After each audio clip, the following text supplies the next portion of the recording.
నమస్కారం, నా పేరు Srilekha. Welcome to Caesar TV.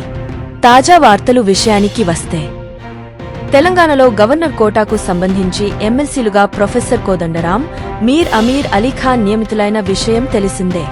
మంగళవారం నాడు జరిగిన కేబినెట్ భేటీలో వీరిద్దరి పేర్లను ఖరారు చేస్తూ మంత్రులు తీర్మానం చేశారు. తెలంగాణ హైకోర్టు ఆదేశాలతో మరోసారి కేబినెట్ తీర్మానం చేసినట్లు తెలుస్తోంది.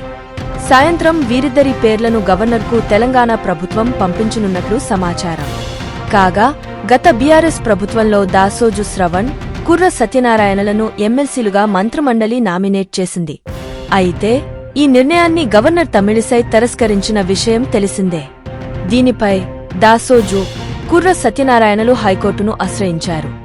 గవర్నర్ తన పరిధిని అధిగమించారని, మంత్రి మండలికి ఎమ్మెల్సీలను నామినేట్ చేసే హక్కు ఉందని పిటిషనర్లు హైకోర్టు దృష్టికి తెచ్చారు. మరొక తాజా వార్తలతో మీ ముందుకు మళ్లీ వస్తాను. అంతవరకు సెలవు. సిజేఆర్ టీవీని సబ్స్క్రైబ్ చేయండి. ఈ వీడియోను లైక్ చేయడం మరియు షేర్ చేయడం మర్చిపోవద్దు.